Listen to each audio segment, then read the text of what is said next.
I travel alone a lot. Not because I want to, but because my friends are either too busy or can't afford to go to different places all the time. It's fine. I like the solitude. Most of the time. Last summer, I decided to visit a coastal city I'd never been to before. I booked a hotel near the beach, nothing too fancy, just convenient. When I arrived, it was late afternoon, and the lobby was busy. As I waited to check in, a man standing beside me struck up a conversation. He was maybe in his early 40s, a little older than me, and seemed friendly. He asked the usual questions: where I was from, how long I was staying, if I'd ever been here before. When I told him it was my first time, he smiled and said it was his second visit, that he loved it here. He noticed my suitcase and, seeing that I was struggling with my backpack too, offered to help carry my bag to my room since he was heading up anyway. He seemed harmless, so I agreed.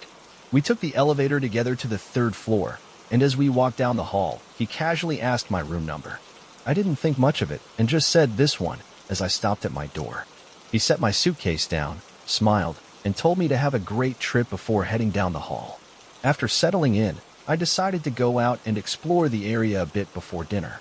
As I passed through the lobby, the front desk clerk, a woman in her 50s with tired eyes, called me over. "Hey, just a heads up," she said, glancing around before lowering her voice. "That guy you were with earlier? I don't think he's a guest here." I felt a chill crawl up my spine. She explained that he had been hanging around outside the hotel for a while before I arrived, and she never saw him check in. "Just be careful," she warned. "If you see him again, maybe keep your distance." I nodded, suddenly uneasy. Maybe he was just a lonely traveler trying to make friends. Maybe he had checked in, and she just hadn't noticed. But something about the way she said it made my skin crawl. I tried to shake it off and went about my evening. Dinner, a walk along the boardwalk, a drink at a quiet bar. When I returned to my room later that night, I showered, changed, and got into bed, flipping through TV channels until I started to doze off. Then, a knock at my door. I jolted awake, heart pounding. A soft, hesitant knock, followed by a man's voice. Housekeeping. I hadn't requested housekeeping, and it was almost midnight. I sat up, my mind racing. Wrong room. I called out. Silence. Then, more knocking. Housekeeping, the voice repeated, quieter this time. I crept to the peephole, but no one was there. A sick feeling churned in my stomach. Was it him? I grabbed my phone and called the front desk. A different clerk answered, and when I asked if they'd sent housekeeping to my room, she hesitated before saying, "No. Why?" I explained what had happened, and she immediately said she was sending security up. I stood by the door, heart hammering, listening for any movement in the hallway. Nothing.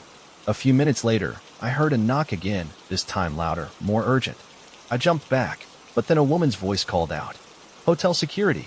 I opened the door just a crack, and a uniformed staff member stood there.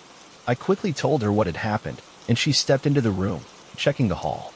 "There's no one here now," she said, "but I'll do a sweep of the floor. Keep your door locked." I nodded, locking the deadbolt the second she left. But sleep didn't come easily after that. At some point in the night, as I drifted between sleep and wakefulness, I heard something. A faint click. Then, my door creaked open. I froze. My body refused to move, my brain struggling to comprehend what was happening. And then the bed shifted. I felt it first. The weight of someone sitting down on the mattress behind me. The faintest shift in pressure. I wasn't alone. Panic surged through me, and before I could even think, I threw myself off the bed, landing hard on the floor. In the dim light of the TV screen, I saw him. A shadowy figure, wearing a baseball cap, a mask covering the lower half of his face. He was reaching for me. I screamed loud. I kicked, scrambled to my feet, knocked over the lamp as I stumbled toward the door. More pounding, this time from outside. A woman's voice shouting, "Are you okay? What's going on?" The man bolted. He shoved past me, yanking the door open and disappearing down the hallway just as the woman outside, another guest, caught a glimpse of him. I was shaking, gasping for breath, as she rushed inside, asking if I was hurt. Within minutes, hotel staff arrived, then the police. Security footage later revealed how he got in. He had stolen a master key, likely from an unattended housekeeping cart. The hat and mask obscured his identity, but I knew. I knew it was him. The man who had helped me with my bags. The man who now knew my room number. He was never caught. The hotel comped my entire stay and moved me to another room. They cooperated with the police, handing over all footage and records, but I was never contacted about an arrest. I still travel alone, but I never, ever tell a stranger my room number anymore. I was flying home for the holidays, a long-haul overnight flight from Europe to the US. I was exhausted, having spent the entire day navigating crowded airports, dealing with delays, and running on barely any sleep.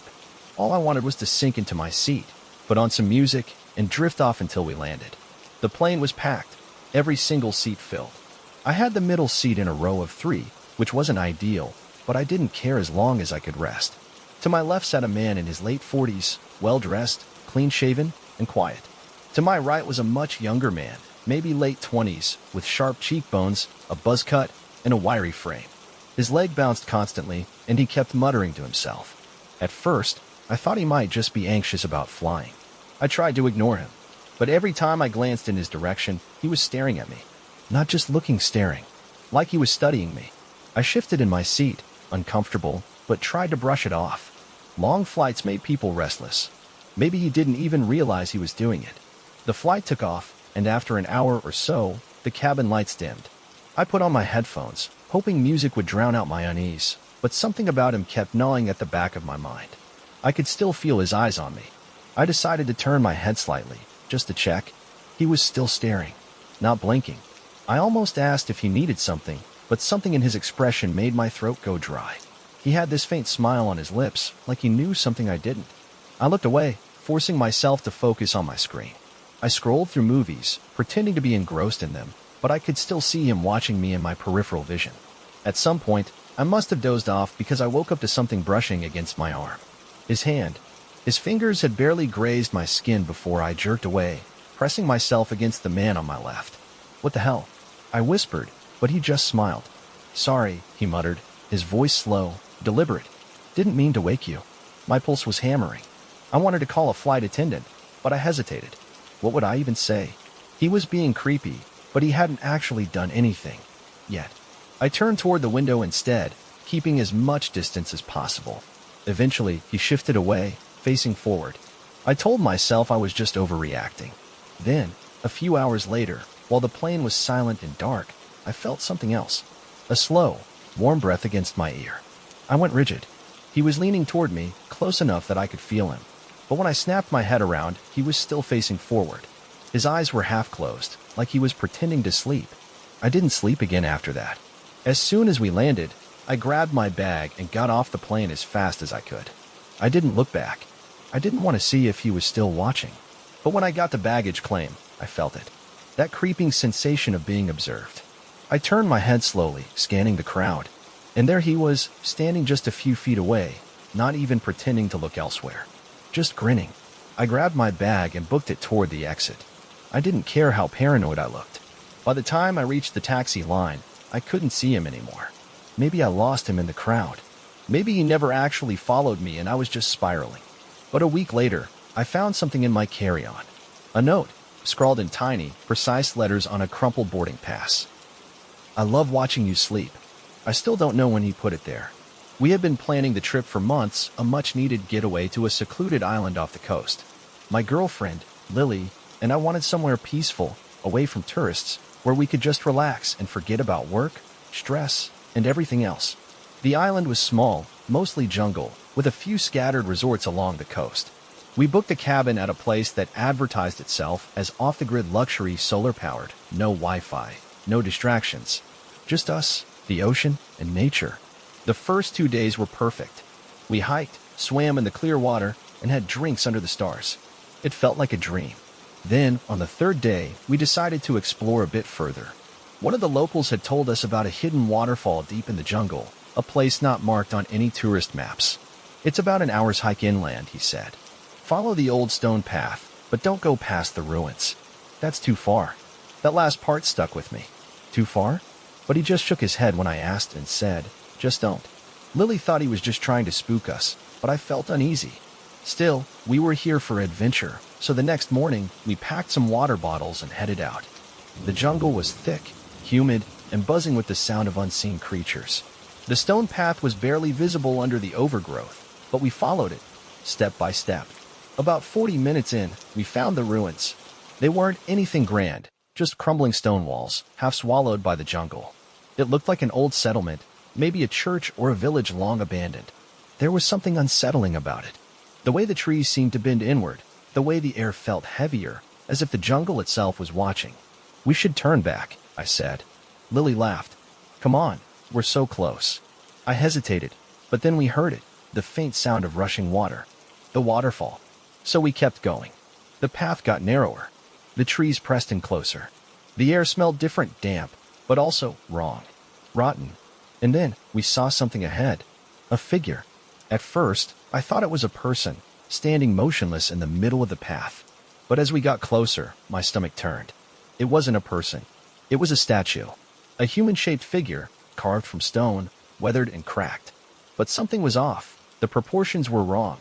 The limbs were too long, the head slightly tilted as if it was listening. Lily stepped closer. This isn't in any guidebooks. Yeah, maybe there's a reason for that, I muttered. That's when we noticed the others. More statues, scattered through the jungle. Some half buried in the vines, others standing alone, staring toward the path. All human-shaped, all different, and all lifelike. A terrible thought crept into my mind. These statues weren't ancient. The stone was too smooth, too recent. Then, Lily grabbed my arm. Did you hear that? She whispered. I held my breath. At first, nothing. Just the distant sound of water. Then a shuffle. Not an animal. Footsteps. Hello, Lily called. Silence.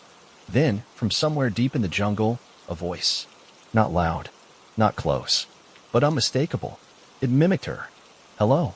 The exact same tone. The exact same pitch. But wrong. Something was out there. We turned and ran. The jungle seemed different on the way back. The path felt longer, the ruins harder to find. At one point, I swore I saw movement between the trees, just a flicker of something pale, stepping behind a trunk. When we finally stumbled out onto the beach, gasping for breath, the sun was already setting. We never found the waterfall. That night, back in our cabin, we locked the doors and tried to laugh it off. Just our imaginations, right? Jungle tricks. Wind through the trees. But as we lay in bed, just before sleep took me, I heard it again. From somewhere outside, beyond the trees. A whisper. My own voice. Repeating the last thing I had said before we ran. We should turn back.